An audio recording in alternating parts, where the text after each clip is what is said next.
नमस्कार दोस्तों, नवरात्रा की आप सभी को हार्दिक शुभकामनाएं। माता रानी आप सब पर अपनी कृपा दृष्टि बनाए रखें तथा आपका जीवन मंगलमय हो। दोस्तों, जैसा कि आप सबको पता है कि नवरात्रा चल रहे हैं और नवरात्रा के इन 9 दिनों का हमारे जीवन में बहुत ही विशेष महत्व होता है। साथ ही नवरात्रा में अष्टमी और नवमी का विशेष महत्व होता है, क्योंकि इसी दिन माता की विशेष पूजा अर्चना की जाती है तथा कन्या भोज भी किया जाता है। इस वजह से अष्टमी और नवमी का नवरात्रा में विशेष महत्व माना जाता है। कई क्षेत्रों में अष्टमी के दिन कन्या भोज कराया जाता है तथा कई क्षेत्रों में नवमी के दिन भोज कराया जाता है। तो दोनों ही दिन कन्या भोजन के लिए शुभ माने गए हैं। इस बार नवरात्रा में 10 दिन होने से, यानी कि चतुर्थी की तिथि 2 हो गई थी, इस वजह से नवरात्रा में 10 दिन हुए हैं, जो कि बहुत ही शुभ माना जाता है। नवरात्रा का बढ़ना शुभ होता है। एक दिन बढ़ने से कुछ लोगों में कंफ्यूजन भी है कि दुर्गा अष्टमी कब है या महानवमी कब मनाएं। आज के वीडियो में हम बात करने वाले हैं कि दुर्गा अष्टमी की सही तिथि क्या होगी, महानवमी की सही तिथि क्या होगी, कन्या पूजन का शुभ मुहूर्त क्या रहेगा अष्टमी के दिन तथा नवमी के दिन, तथा कन्या पूजन की विधि क्या रहेगी, कैसे हम कन्या पूजन करें। साथ ही इस विषय में भी बात करेंगे कि कन्या पूजन में आप कन्याओं को क्या उपहार दे सकते हैं। तो शुरू करते हैं कि अष्टमी तथा नवमी की सही तिथि क्या रहेगी। दोस्तों, अष्टमी 29 तारीख को 4:33 से शुरू हो रही है, जो कि दूसरे दिन 6:07 तक रहेगी। तो क्या अष्टमी 29 को होगी? नहीं दोस्तों, अष्टमी 30 तारीख को ही मानी जाएगी, क्योंकि किसी भी तीज, त्योहार, व्रत आदि के निर्धारण में जो उदय तिथि होती है, जिस दिन सूर्य उदय हो रहा होता है, उस दिन जो तिथि होती है वही मानी जाती है। तो अष्टमी की सूर्योदय तिथि 30 तारीख को होने से दुर्गा अष्टमी हम 30 तारीख को मनाएंगे। इसी तरह नवमी की तिथि 30 तारीख को शाम 6:07 से शुरू हो रही है, जो कि 1 तारीख को शाम 7:02 तक रहेगी। इसी तरह नवमी की भी उदय तिथि 1 तारीख होने से हम महानवमी 1 तारीख को मनाएंगे। तो ये कंफ्यूजन अब दूर हो जाना चाहिए कि दुर्गा अष्टमी हम 30 तारीख को मनाएंगे, क्योंकि उदय तिथि 30 तारीख है अष्टमी की, और महानवमी हम 1 तारीख को मनाएंगे, क्योंकि उदय तिथि 1 तारीख को है। इसी तरह दशहरा, विजयदशमी 2 तारीख को होगा। अब बात करते हैं कन्या पूजन के लिए शुभ मुहूर्त की। तो अष्टमी के दिन अगर आप कन्या पूजन कर रहे हैं तो उसके लिए 3 शुभ मुहूर्त मैं आपको बता रहा हूं।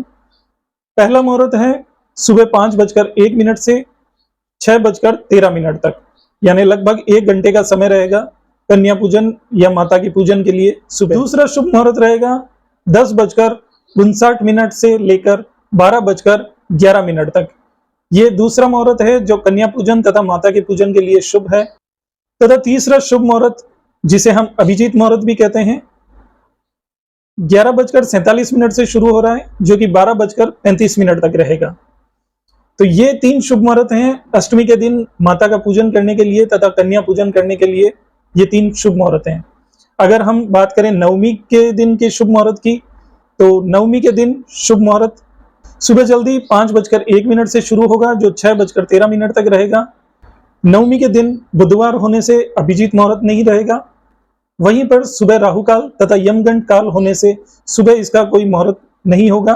पहला मुहूर्त 5:01 से 6:13 तक रहेगा, तथा दूसरा मुहूर्त दोपहर में विजय मुहूर्त रहेगा 2:09 से 2:57 तक। तो नवमी के दिन ये 2 शुभ मुहूर्त रहेंगे कन्या पूजन तथा माता के पूजन के लिए।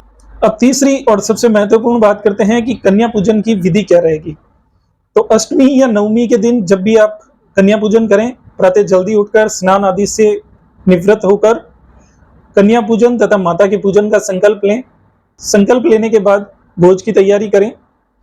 उसके बाद 9 कन्याएं तथा 1 बालक को अपने घर पर आमंत्रित करें भोज के लिए। 9 कन्याएं माता के 9 स्वरूप माने जाते हैं, तो पूर्ण श्रद्धा भक्ति से उनका आदर सत्कार करें। लोटे में जल लें, उसके अंदर थोड़ा सा दूध मिलाएं, थोड़े से पुष्प डालकर कन्याओं के पैर धुलवाएं। पैर धुलवाने के बाद तिलक लगाएं। तिलक लगाने के बाद अक्षत लगाएं। अक्षत लगाने के बाद उनको चुनरी ओढ़ाएं। साथ ही जो बालक एक आता है उसको भैरव स्वरूप मानकर उसका भी आदर सत्कार करें। कन्याओं का आदर सत्कार पूजन करने के बाद माता के पूजन आरंभ करें। विधि विधान पूर्वक माता का पूजन करने के बाद, आरती करने के बाद कन्याओं को भोजन कराएं तथा कन्याओं को दक्षिणा स्वरूप आप फल दे सकते हैं। इसके अलावा भी आप छोटी कन्याओं को कुछ उपहार दे सकते हैं जिससे कि वो कन्याएं प्रसन्न रहें। अगर कन्याएं प्रसन्न रहेगी तो समझ लीजिए माताजी प्रसन्न रहेगी। तो कन्याओं को उपहार स्वरूप क्या दे सकते हैं आप? दोस्तों, बच्चों के लिए, छोटी बच्चियां जो होती है उनको कलर्स बहुत पसंद होते हैं, ड्राइंग करना पसंद होता है, तो उन्हें आप कलर्स का किट दे सकती हैं। इसके अलावा उनको क्लिप वगैरह, जैसे हेयर क्लिप होते हैं, वो आप दे सकती हैं, कलरफुल हेयर क्लिप दे सकती हैं।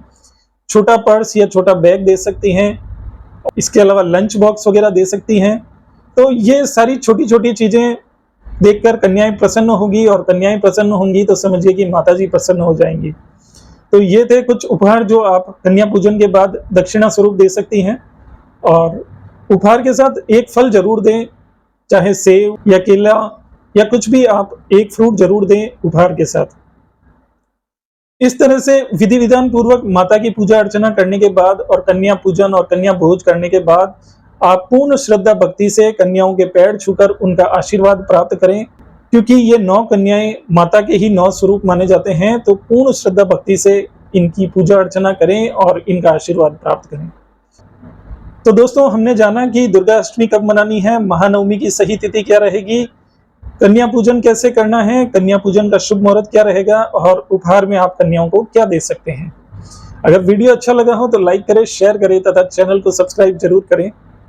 साथ ही आप कलश विसर्जन तथा पारण कब करें या पाटा कब उठाएं, कलश विसर्जन कब करें, इस विषय में जानना चाहते हैं तो आप मेरे पिछले वीडियो को देख सकते हैं। उसमें पूरी विधि बताई गई है कि किस तरह से आप कलश विसर्जन कर सकते हैं, नारियल का क्या करना है, कलश के जल का क्या करें, चावल का क्या करें, इन सब के बारे में मेरे पिछले वीडियो में पूरी जानकारी दी गई है।